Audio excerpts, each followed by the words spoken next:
हा आवाज ऐकलात ना कचोरीचा? खूप छान खुसखुशीत आणि कुरकुरीत आज आपण फक्त बाजरीच्या पिठापासून कचोरी बनवणार आहोत. अजिबात आपण गव्हाच्या पिठाचा किंवा मैद्याचा वापर न करता फक्त बाजरी पिठापासून कचोरी कशी बनवायची आज आपण शिकणार आहोत. तर मी ज्योती, आपल्या ज्योती पटेकर किचनमध्ये अगदी मनापासून स्वागत करीत आहे. तर मटारची म्हणजे वाटाण्याची कचोरी बनवण्यासाठी वाटाणे आपल्याला अगोदर शिजवून घ्यायचे आहे. तर 2 ग्लास पाणी घेतलेलं आहे मी इथे आणि त्यामध्ये अर्धा चमचा साखर, अर्धा चमचा मीठ घातलेलं आहे आणि पाण्याला चांगली उकळी आली की हे ताजे मटार मी यामध्ये घातलेले आहे. हे वाटाणे आहेत ना, ते आपल्याला फक्त पाण्यामध्ये 5 ते 7 मिनिटं शिजवायचे आहेत. तर इथे मी सीझनचा जो बाजारामध्ये ताजा मटार आलेला आहे म्हणजे वाटाणे आलेले आहेत, तोच मी घेतलेला आहे. छान कोवळे वाटाणे आहेत, त्यामुळे अगदी पटकन शिजले जातात. तुम्हाला हवं तर तुम्ही इथे फ्रोझन मटार देखील वापरू शकता. तर आता हे पाण्यातून आपण काढून घेऊया. साखर आणि मीठ घातल्यामुळे पाहू शकता वाटाण्याचा रंग खूप सुंदर आणि हिरवागार राहिलेला आहे. तर आता हे पाण्यातून काढून आपण थंड करून घेऊया. आता हे थंड झालेले वाटाणे आपण एखाद्या स्मॅशरने किंवा एखाद्या चमच्याने थोडेसे स्मॅश करून घ्यायचे आहेत. खूप मस्त शिजलेले आहेत. तुम्ही हे वाटाणे अजिबात मिक्सरमध्ये फिरवू नका, कारण मिक्सरमध्ये खूप अशी पेस्ट होऊन जाईल. तर आपल्याला फक्त थोडेसे हलके हे दाबून घ्यायचे आहेत, म्हणजे थोडेसे असे स्मॅश करून घ्यायचे आहेत, जेणेकरून कचोरीचा मसाला पटकन शिजला जाईल आणि जे वाटाणे आहेत ती कचोरी आपली केल्याच्या नंतर ह्या वाटाण्यामुळे फुटणार नाही. त्यामुळे असे थोडेसे स्मॅश करून घ्यायचे. आता कचोरीसाठी मी मसाला घेतलेला आहे. तर धने, बडीशोप, जिरे आणि ओवा घेतलेला आहे. तर आता हे खलबत्त्यामध्ये आपल्याला जाडं भरडं हे फक्त असं कुटून घ्यायचं आहे. जास्त बारीक पावडर वगैरे करायची नाही आहे. तर आता हा तयार झालेला मसाला आपण एका प्लेटमध्ये काढून घेऊयात आणि आपण कचोरीमधलं सारण कसं बनवायचं ते पाहूया. आता कचोरीचं सारण बनवण्यासाठी मी एक पॅन गरम करून घेतलेला आहे आणि त्यामध्ये 1 चमचा तेल गरम करून घेतलेलं आहे. त्यामध्ये 1 चिमूटभर हिंग घालायचं आहे. 1 चमचा मी इथे आलं, लसूण आणि हिरवी मिरचीची पेस्ट घेतलेली आहे. ही तेलावर चांगली अशी परतवून घ्यायची, म्हणजे आलं लसूणचा जो कच्चेपणा आहे तो संपूर्ण निघून जाईल.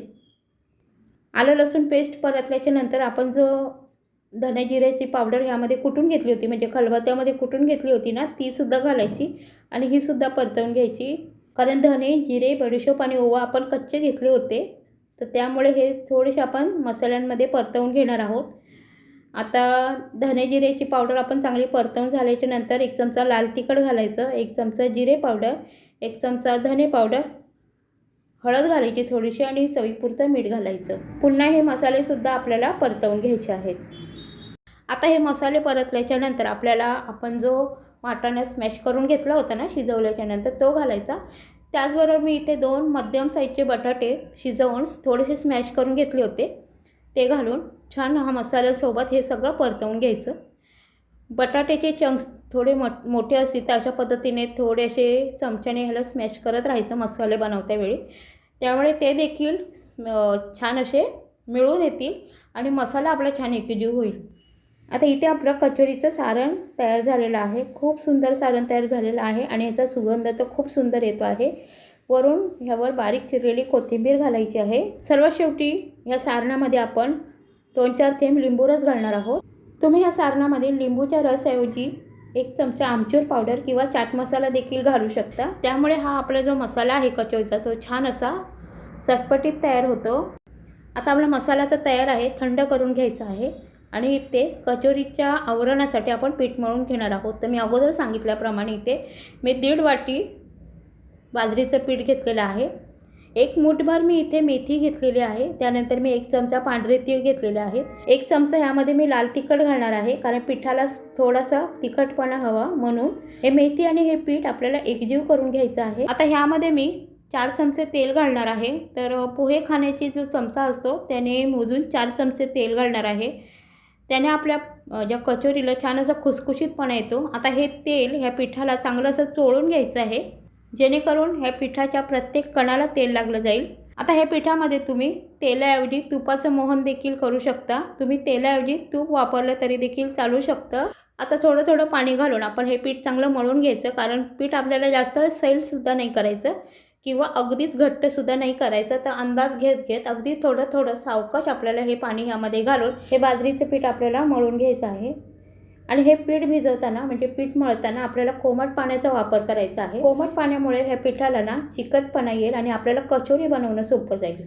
आता ह्यामध्ये माझं थोडंसं मीठ घालायचं राहिलं होतं, तर मी अगदी चवीपुरतं म्हणजे ह्या पिठापुरतं मीठ घालणार आहे, कारण आपण सारणामध्ये सुद्धा मीठ घातलेलं आहे. त्यामुळे अगदी थोडंसं मीठ यामध्ये घालायचं आहे. तुम्हाला जर आवश्यकता वाटली तर घालू शकता, नाही घातलं तरी देखील. तर इथे आपलं हे कचोरीचं पीठ देखील मळून झालेलं आहे आणि आपलं सारण देखील तयार आहे. ह्या पिठाला रेस्ट वगैरे द्यायची काही गरज नाही. आपण ताबडतोब कचोरी बनवून घेऊया. तर कचोरी बनवण्यासाठी अगोदर मी ह्या मसाल्याचे म्हणजे कचोरीच्या सारणाचे असे गोळे बनवून ठेवणार आहे. त्यामुळे आपल्याला कचोरीमध्ये स्टफिंग भरायला सोपं पडेल आणि एकसारखं स्टफिंग भरलं जाईल. त्यामुळे मी ह्या सारणाचे अशा पद्धतीने एकसारखे गोळे बनवून घेणार आहे. त्यामुळे झटपट आपल्याला कचोरी बनवता येतील. आता गोळे बनवून तर झालेले आहेत. आपण कचोरी भरायला घेऊया. तर मी पिठाचा एक मध्यम आकाराचा गोळा घेतलेला आहे. आता त्यामध्ये आपण ज्याप्रमाणे पुरण भरतो ना पिठामध्ये, अगदी त्याच पद्धतीने वाटी करायची आहे आणि त्याच्या मधोमध कचोरीचा मसाला म्हणजे स्टफिंग भरून घ्यायचं आहे.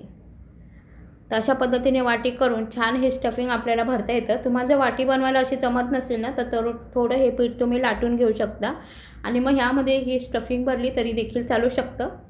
फक्त बंद करताना थोडं काळजीपूर्वक बंद करा ह्याचं तोंड, नाहीतर मग कचोरी तळताना किंवा शॅलो फ्राय करतानाही उघडली जाईल.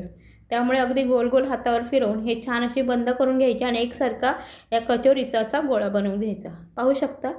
आणखीन एक कचोरी आपण अशी बनवून घेऊयात. तर पिठाचा मध्यम आकाराचा गोळा घेऊन त्यामध्ये हे स्टफिंग भरायचं. तुम्हाला जर छोट्या छोट्या ह्या कचोरी बनवायचं असेल तर तुम्ही अगदी छोटा गोळा घ्या आणि छोटे सारणाचे गोळे बनवून त्यामध्ये तुम्ही हे भरून घेऊ शकता. तर अशाच पद्धतीने मी सर्व कचोऱ्या ह्या बनवून घेतलेल्या आहेत. आता कचोऱ्या आपल्याला ह्या भाजून घ्यायच्या आहेत. मी ह्या कचोऱ्या ह्या तळणार नाही, तर आज कचोऱ्या आपल्याला फक्त भाजून घ्यायच्या आहे. तर मी इथे एक आप्पे पॅन घेतलेला आहे आणि त्यामध्ये 1-1 चमचा तेल घालायचं आहे. छान गरम करून मग आप्पे पॅनमध्ये हे तेल घालायचं आणि त्यामध्ये ह्या कचोऱ्या भाजून घ्यायच्या. अगदी कमी तेलावर आज आपण कचोऱ्या बनवणार आहोत. कमी तेलावर जरी ह्या कचोऱ्या आपण भाजल्या किंवा म्हणजे तळल्या तर नाही बनवू शकत, भाजल्या तरी देखील अतिशय उत्कृष्ट लागतात, खूप छान. जर तुम्ही डाएट कॉन्शियस असाल तरी देखील तुम्ही ह्या कचोऱ्या खाऊ शकता किंवा डायबेटिक पेशंट जरी असाल तरी देखील तुम्ही कचोऱ्या खाऊ शकता, कारण हिवाळ्यामध्ये बाजरी खाण्याचे देखील खूप सारे फायदे आहेत आणि ह्या कचोऱ्यांमध्ये जास्त तेलाचा देखील वापर नाही आहे किंवा मैद्याचा नाही किंवा गव्हाच्या पिठाचा देखील वापर नाही. तर अशा पद्धतीने ह्या कचोऱ्या अशा उलटसुलट करून मस्त आपल्याला अशा भाजून घ्यायच्या आहेत, छान कुरकुरीत होईपर्यंत आणि ह्याचा गुलाबी रंग येईपर्यंत आपल्याला अशा उलटसुलट करत राहायच्या आहेत. आणि गॅसची आच आपल्याला अगदी मंद करून ठेवायची आहे, मोठी करायची नाही अजिबात. आणि ह्या कचोऱ्या शेकत असताना त्याचा खूप छान सुगंध देखील येतो. तर ह्या कचोऱ्या तुम्ही हिरव्या चटणीसोबत किंवा सॉससोबत देखील खाऊ शकता, खूप सुंदर लागतात. आणि ह्या कचोऱ्या तुम्ही नाश्त्यासाठी किंवा लहान मुलांच्या टिफिनमध्ये देण्यासाठी सुद्धा बनवू शकता. तर खूप छान होतात त्या कचोऱ्या. तर अशी ही वाटाणे आणि बाजरीची कचोरी तुम्ही एकदा नक्की बनवून पहा आणि आजची ही रेसिपी तुम्ही तुमच्या फॅमिली आणि फ्रेंड्ससोबत नक्की शेअर करा. आजची ही रेसिपी जर तुम्हाला आवडली असेल तर व्हिडिओला लाईक करा, शेअर करा आणि चॅनेलवर जर नवीन असाल तर चॅनलला सबस्क्राईब करायला मात्र विसरू नका. धन्यवाद.